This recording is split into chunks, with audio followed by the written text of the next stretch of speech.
നമ്മളുടെ കുഞ്ഞുമക്കൾക്ക് ഇന്ന് സന്തോഷത്തിന്റെയും കളിച്ചിരിയുടെയും ഒക്കെ ദിവസമാണ്. വേനലവധിക്ക് ശേഷം കുട്ടികൾ തിരികെ സ്കൂളിലേക്ക് എത്തി. പല കുഞ്ഞുങ്ങളും ആദ്യാക്ഷരം എഴുതി. പക്ഷേ ഈ സന്തോഷമുള്ള ദിവസത്തിലും നെടുമങ്ങാട്ടെ ആ കുഞ്ഞുമോൻ്റെ അർഷിദിൻ്റെ ആ മുഖം മനസ്സിലങ്ങനൊരു വല്ലാത്ത നോവായി കിടക്കുകയാണ്. രണ്ട് കൈയും ഒടിഞ്ഞ് എന്താണ് തനിക്ക് സംഭവിക്കുന്നറിയാതെ ജീവിച്ച അവൻ്റെ നിഷ്കളങ്കമായ മുഖം മനസ്സിൽ നിന്നും മായുന്നില്ല. ആ സംഭവത്തിൻ്റെ ഓരോ വാർത്തകൾ കേൾക്കുമ്പോഴും തോന്നിപ്പോകുന്നൊരു കാര്യമുണ്ട്. മനുഷ്യഗണത്തിൽ ജനിച്ച ഒരാൾക്ക് എങ്ങനെയാണ് ഇഞ്ചിഞ്ചായ ഒരു 1.5 വയസ്സുകാരനെ കൊന്നുകളയുവാൻ കഴിഞ്ഞതെന്ന്.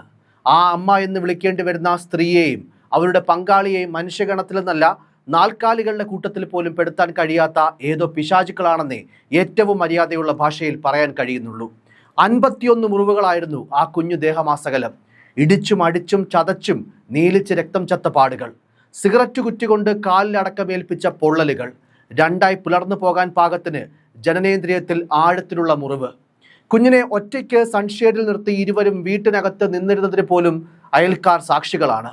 തന്നെ വീണ് മരിക്കുകയാണെങ്കിൽ അങ്ങനെ ആകട്ടെ എന്ന് പ്രാർത്ഥിച്ച ഒരമ്മയും അവരുടെ പങ്കാളി രണ്ടാനച്ഛനും.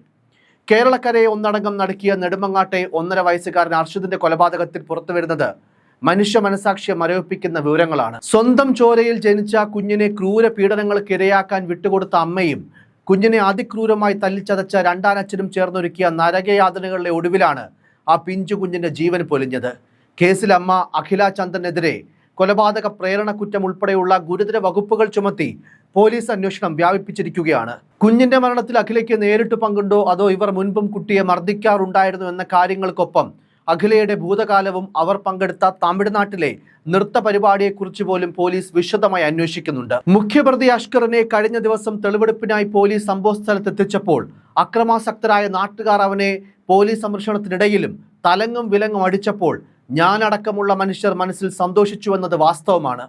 ഒരു മാധ്യമപ്രവർത്തകൻ എന്ന നിലയിൽ അക്രമത്തെ പ്രോത്സാഹിപ്പിക്കുകയല്ല, പക്ഷേ കുറ്റം തെളിഞ്ഞ് ഇവനും ആ അമ്മയെന്ന വിളിക്ക് അർഹതയില്ലാത്ത ആ സ്ത്രീയുമെല്ലാം ജയിലിൽ പോയി മൃഷ്ടാനം ആഹാരം കഴിച്ച് 10 വർഷം കഴിഞ്ഞ് ഇറങ്ങി വരുമോ എന്ന ചിന്തയിൽ ഈ നടയടിയെങ്കിലും ഇവനൊക്കെ കിട്ടട്ടെ എന്ന് ആഗ്രഹിച്ചു പോകുന്നതാണ്. 3 മാസത്തെ നിരന്തര പീഡനത്തിനൊടുവിലാണ് ആ കുഞ്ഞ് മരിച്ചതെന്നും പോലീസ് കണ്ടെത്തിയിരുന്നു. നിരന്തരമായ പീഡനം. ആ 1.5 വർഷത്തിനിടയിൽ ഒരു പുരുഷായുസിൽ സഹിക്കാവുന്നതിനും അപ്പുറം നരകവേദന ആ കുഞ്ഞ് സഹിച്ചാണ് ഈ ലോകത്തിൽ നിന്ന് പോയതെന്ന് ആലോചിക്കുമ്പോൾ ഇപ്പോഴും വല്ലാത്ത കലക്കമാണ് മനസ്സിൽ. പനവൂർ കരിക്കുടി നെല്ലിക്കുന്ന് അർച്ചിതം വീട്ടിൽ വാടകയ്ക്ക് താമസിക്കുന്ന അഷ്കറാണ് പോലീസിനോട് കൊലപാതക കുറ്റം സമ്മതിച്ചത്. വെള്ളിയാഴ്ചയാണ് 1.5 വയസ്സുകാരൻ അർഷിദ് മരിച്ചത്. അർഷിദിന്റെ അമ്മ അഖിലയെയും കഴിഞ്ഞ ദിവസം പോലീസ് അറസ്റ്റ് ചെയ്തിരുന്നു. തന്റെയും അഖിലയുടെയും സ്വൈര ജീവിതത്തിന് തടസ്സമാകുമെന്ന് കണ്ട് അർഷിദിനെ ഒഴിവാക്കാൻ 3 മാസം മുൻപ് തീരുമാനിച്ചിരുന്നുവെന്നും ഇയാൾ പോലീസിനോട് പറഞ്ഞു. 1 മാസത്തോളമായി നിരന്തരമായി കുഞ്ഞിനെ ഉപദ്രവിച്ചിരുന്നു. അമ്മ അഖിലയുടെ സാന്നിധ്യത്തിലായിരുന്നു പലപ്പോഴും അർഷിദിനെ പീഡിപ്പിച്ചിരുന്നത്. കരച്ചിൽ പുറത്ത് കേൾക്കാതിരിക്കാനായി വായിൽ തുണി തിരികെയാണ് ഉപദ്രവിച്ചത്. ശനിയാഴ്ച അഖില വീട്ടിലുണ്ടായിരുന്നില്ല. ഈ സമയത്ത് കുഞ്ഞ് കരഞ്ഞപ്പോൾ തലയിൽ അടിക്കുകയായിരുന്നു. ബോധമില്ലാതായതോടെ അർഷിദിന്റെ ജീവൻ നഷ്ടമായെന്ന് ഉറപ്പിച്ചു.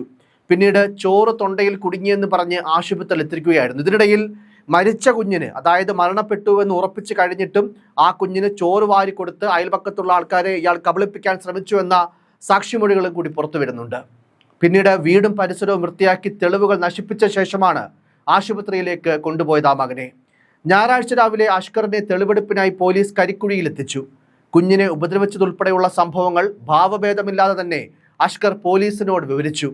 പലപ്പോഴായി കുഞ്ഞിനെ മർദ്ദിക്കാനും പൊള്ളിക്കാനും ഉപയോഗിച്ച സാധനങ്ങൾ തോട്ടിലേക്ക് വലിച്ചെറിഞ്ഞെന്നും ബാക്കിയുള്ളവ കത്തിച്ചു കളഞ്ഞെന്നും ഇയാൾ മൊഴി നൽകി. തെളിവെടുപ്പിന് എത്തിക്കുന്നതറിഞ്ഞ് പ്രദേശത്ത് വൻ ജനക്കൂട്ടമാണ് തടിച്ചുകൂടിയത്.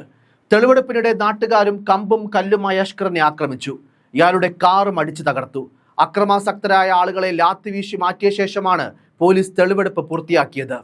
അഖിലയുടെ ഭർത്താവ് അഖിൽ മരിച്ച ശേഷമാണ് അർഷിദ്, അതായത് ഈ ഒരു കുഞ്ഞുമകൻ ജനിക്കുന്നത്. ഇതിനുശേഷമാണ് അഖില ടാക്സി ഡ്രൈവറായ അഷ്കറിനൊപ്പം താമസിക്കാൻ തുടങ്ങിയതും. നിയമപരമായി ഇരുവരും വിവാഹം കഴിച്ചിട്ടില്ല. അതുപോലെ ആദ്യബന്ധം വേർപെടുത്തിയിട്ടുമില്ല. മുൻ ഭാര്യയെ ആക്രമിച്ചതുൾപ്പെടെ നിരവധി കേസുകളിൽ പ്രതിയാണ് അഷ്കർ. അഷ്കറിനെ കാണുമ്പോൾ കുഞ്ഞ് കരയുമായിരുന്നു. അന്നേ സംശയം തോന്നിയിരുന്നുവെന്നും നെടുമങ്ങാട്ടെ രണ്ടാനച്ഛന്റെ ക്രൂരമർദ്ദനമേറ്റ് മരിച്ച 1.5 വയസ്സുകാരന്റെ അമ്മൂമ്മ റീന മാധ്യമങ്ങളോട് പറയുന്നുണ്ട്. കുഞ്ഞിനെതിരായ ക്രൂരതകൾക്ക് മകളും കൂട്ടുനിന്നുവെന്നാണ് വിശ്വസിക്കുന്നതെന്നും റീന പറഞ്ഞു. അഷ്കറുമായുള്ള അഖിലയുടെ ബന്ധത്തെ അമ്മ റീന എതിർത്തിരുന്നു. കുഞ്ഞിനെ നോക്കുന്നവർക്ക് മാത്രമേ മകളെ വിവാഹം കഴിച്ചു നൽകുകയുള്ളൂവെന്ന് പറഞ്ഞിരുന്നു. എന്നാൽ ഇരുവരും ഈ ഒരു ബന്ധം തുടർന്നു. മകളുടെ വാട്സപ്പ് സ്റ്റാറ്റസ് കണ്ടാണ് കുഞ്ഞിന്റെ കൈയൊടിഞ്ഞ വിവരം താൻ അറിഞ്ഞത്. തുടർന്ന് കുഞ്ഞിനെ തിരികെ വേണമെന്നാവശ്യപ്പെട്ട് നെടുമങ്ങാട് പോലീസ് സ്റ്റേഷനിൽ റീന പരാതി നൽകിയിരുന്നു. സ്വസ്ഥമായി ജീവിക്കാൻ സമ്മതിക്കുന്നില്ലെന്ന് പറഞ്ഞ് അഖിലയും അമ്മ റീനയ്ക്കെതിരെ പോലീസിൽ പരാതി നൽകി. സ്റ്റേഷനിൽ നിന്ന് വിളിച്ചതിനെ തുടർന്ന് അവിടേക്ക് എത്തിയെങ്കിലും താൻ എത്തുന്നതിന് മുൻപ് അഖിലയും അഷ്കറും പോലീസ് സ്റ്റേഷനിൽ നിന്ന് മടങ്ങിയെന്നും റീന പറയുന്നു. അഷ്കർ കുഞ്ഞിനെ ഉപദ്രവിക്കാറുണ്ടെന്ന സംശയം അന്ന് പോലീസിനെ അറിയിച്ചിരുന്നു. കുഞ്ഞ് അമ്മയ്ക്കൊപ്പമായതിനാൽ അവർ സ്വമേധയാ കുഞ്ഞിനെ ഏൽപ്പിക്കാതെ ഒന്നും ചെയ്യാനാകില്ലെന്നാണ് അന്ന് പോലീസ് പറഞ്ഞതെന്നും റീന മാധ്യമങ്ങളോട് പറയുന്നു. എന്തായാലും ഇരുകാലി വർഗത്തിനും നാൽക്കാലി വർഗത്തിലും പെടുത്താൻ കഴിയാത്ത ഈ പ്രതികളെ മനസ്സിൽ 1000 വട്ടം ചാട്ടവാറിനടിക്കുന്നുണ്ട് ഈ വാർത്ത കേൾക്കുന്ന ഓരോരുത്തരും. അതിൽ തന്നെ അഷ്കർ എത്രമാത്രം ക്രിമിനൽ സ്വഭാവമുള്ളവനാണെന്ന് ഒന്നുകൂടി മനസ്സിലാകണമെങ്കിൽ അവൻ ആദ്യ വിവാഹം കഴിച്ച ആമിന എന്ന യുവതിയുടെ ഇപ്പോഴത്തെ അവസ്ഥയൊന്ന് മനസ്സിലാക്കണം. അഷ്കർ ആദ്യ വിവാഹം കഴിച്ച ചുള്ളാളം അഞ്ചാങ്കല് സ്വദേശി ആമിനെയും ഇയാൾ നിരന്തരം പീഡിപ്പിച്ചിരുന്നു. നിർബന്ധിച്ച് വിഷം കുടിപ്പിച്ച ശേഷം കെട്ടിത്തൂക്കി കൊല്ലാനും ഒരിക്കൽ ശ്രമം നടത്തിയെന്ന് ആമിനയുടെ മാതാവ് പറയുന്നു.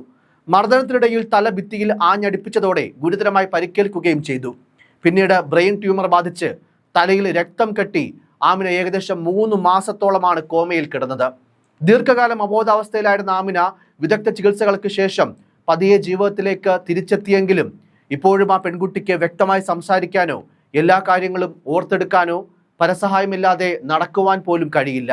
നെടുമങ്ങാട് പോലീസ് സ്റ്റേഷനിൽ ഇതുമായി ബന്ധപ്പെട്ട് പരാതി നൽകിയെങ്കിലും നടപടി ഉണ്ടായില്ലെന്നും ആമിനയുടെ മാതാവ് പ്രതികരിക്കുന്നു. ഇതിനുശേഷം ഈ ബന്ധത്തിന് ശേഷം ഒരു ഡാൻസ് ട്രൂപ്പിന്റെ വാഹനം ഓടിക്കുന്ന ജോലിയായിരുന്നു അഷ്കറിന്. ഇതിനിടെ പരിചയപ്പെട്ട ചിറയൻകീഴ് സ്വദേശിനിയുമായും ഇയാൾ അടുപ്പം സ്ഥാപിച്ചു. കുറച്ചുകാലം ഇവർ ഒരുമിച്ച് കഴിഞ്ഞിരുന്നുവെന്നാണ് സമീപവാസികൾ പറയുന്നത്. എന്നാൽ 1 വർഷത്തിനുള്ളിൽ ഈ പെൺകുട്ടി ആത്മഹത്യ ചെയ്തു. രക്ഷിതാക്കളോ അടുത്ത ബന്ധുക്കളോ ഇല്ലാതിരുന്നതിനാൽ ആ കേസും അങ്ങനെ തേഞ്ഞുമാഞ്ഞുപോയി. സുഹൃത്തുക്കളായ സ്ത്രീകളുടെ സ്വർണ്ണാഭരണങ്ങൾ വാങ്ങി പണയം വെച്ച ശേഷം അത് തിരിച്ചെടുത്ത് കൊടുത്തില്ലെന്ന കേസുകളും അഷ്കറിനെതിരെയുണ്ട്. കേസുകളിൽ പെടുമ്പോൾ നാട്ടിൽ നിന്ന് മാറി നിൽക്കുകയാണ് ഇയാളുടെ സ്ഥിരം പതിവ്. ഇതിനുശേഷമാണ് അഖിലയും അഷ്കറും ഒരുമിച്ച് താമസിക്കാൻ തുടങ്ങിയത്. അഖിലയുടെ ഭർത്താവ് അഖിൽ മരിച്ച് 6 മാസം കഴിഞ്ഞപ്പോഴാണ് അഖില അഷ്കറിനൊപ്പം താമസമാക്കിയത്. അഖിലയ്ക്ക് ആദ്യ ഭർത്താവ് അഖിലുമായി താമസിക്കുമ്പോൾ തന്നെ മറ്റൊരു ബന്ധമുള്ളതിനാലാണ് ആ യുവാവ് ആത്മഹത്യ ചെയ്തതെന്നാണ് അഖിലിന്റെ പിതാവ് സുനിൽകുമാർ മാധ്യമങ്ങളോട് പറഞ്ഞത്. 2 വർഷം മുൻപാണ് അഖിൽ ജീവനൊടുക്കിയത്. അഖിലയ്ക്ക് മറ്റൊരാളുമായി ഉണ്ടായിരുന്ന ബന്ധം അഖിൽ കണ്ടെത്തുകയും ഇത് വിതുര പോലീസ് സ്റ്റേഷൻ വരെ എത്തുകയും ചെയ്തിരുന്നു.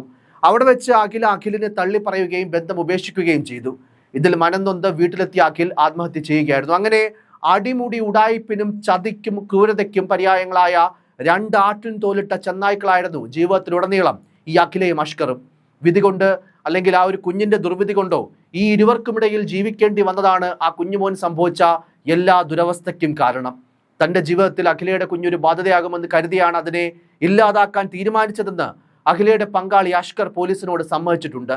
ചോറ് കൊടുക്കുന്നതിനിടെ കുഞ്ഞ് കരഞ്ഞെന്നും കരച്ചിൽ നിർത്താത്തതിനെ തുടർന്ന് തലയിൽ ശക്തമായി അടിച്ചെന്നുമാണ് പ്രതി പോലീസിനോട് പറഞ്ഞത്. ബോധരഹിതനായ കുഞ്ഞിനെ ചോറ് കഴിക്കുന്നതിനിടയിൽ ഛർദ്ദിച്ചുവെന്ന് കള്ളം പറഞ്ഞാണ് അഷ്കർ ആശുപത്രിയിൽ എത്തിച്ചത്. എന്നാൽ പോസ്റ്റ്മോർട്ടം റിപ്പോർട്ട് പുറത്തു വന്നതോടെയാണ് കുഞ്ഞ് നേരിട്ട കൊടും ക്രൂരതയുടെ യഥാർത്ഥ ചിത്രം പുറംലോകം അറിഞ്ഞത്. കുഞ്ഞിന്റെ ശരീരത്തിൽ ചെറുതും വലുതുമായ 51 മുറിപ്പാടുകളാണ് പോസ്റ്റ്മോർട്ടത്തിൽ കണ്ടെത്തിയത്. ഇതിൽ പലതും ദീർഘനാളായി നേരിട്ട പീഡനങ്ങളിലെ പഴക്കമേറിയ പാടുകളായിരുന്നു. ഭിത്തിയിൽ തലയടിപ്പിച്ചതിനെ തുടർന്ന് തലയ്ക്കുള്ളിൽ 5 സ്ഥലങ്ങളിൽ നീർക്കെട്ടും രക്തസ്രാവവും ഉണ്ടായി. നെഞ്ചിന്റെ പിൻവശത്തെ 7 വാരിയല്ലുകൾ ഒടിഞ്ഞിരുന്നു. നെഞ്ചിൽ ആഞ്ഞ് ചവിട്ടിയതാണ് വാരിയല്ലുകൾ തകരാൻ കാരണം. ഇതാണ് മരണത്തിലേക്ക് നയിച്ച പ്രധാന ക്ഷതവും. ഇതിനെല്ലാം പുറമെ സിഗരറ്റ് ലൈറ്റർ ഉപയോഗിച്ച് കുഞ്ഞിന്റെ ജനനേന്ദ്രിയത്തിലും വലത് കാൽപാദത്തിന്റെ അടിഭാഗത്തും കാൽ വിരലുകളിലും പൊള്ളലേൽപ്പിച്ചിരുന്നു. ആന്തരിക അവയവങ്ങൾക്കേറ്റ കടുത്ത ക്ഷതവും ക്രൂരമായ ശാരീരിക മർദ്ദനവുമാണ് മരണകാരണമെന്ന് മെഡിക്കൽ റിപ്പോർട്ടുകൾ വ്യക്തമാക്കുന്നു. എന്തായാലും ആ കുഞ്ഞ് അനുഭവിച്ച വേദനയുടെ 100% പോലും തൂക്കുകയർ കൊടുത്താൽ പോലും ഇരുവർക്കും അനുഭവിക്കാൻ കഴിയില്ല എന്നതാണ് സത്യം. നമ്മുടെ സിസ്റ്റം അല്ലെങ്കിൽ നമ്മുടെ നിയമവ്യവസ്ഥ ടോർച്ചർ ചെയ്ത് കൊല്ലുന്ന രീതിയെ അനുവദിക്കുന്നില്ലെങ്കിലും ഈ കാട്ടുജന്തുക്കൾക്ക് അത്തരം പീഡനങ്ങൾ വേണമെന്ന് മനസ്സറിയാതെ പറഞ്ഞു പോവുകയാണ്. കൂടിപ്പോയെങ്കിൽ ക്ഷമിക്കണം. എന്തായാലും ഈ പറഞ്ഞതുപോലെ തൂക്കുകയർ എന്നതിൽ കുറഞ്ഞ യാതൊന്നും ദയയുടെ കണിക പോലും പറഞ്ഞ ഈ ഒരു ശിക്ഷ അതിൽ ഇളവുകൾ നൽകരുത്, അത് കുറയ്ക്കരുതെന്ന് മാത്രമാണ് ഈ സംഭവത്തിൽ പറഞ്ഞ് അവസാനിപ്പിക്കാനുള്ളത്. News desk, focus news TV.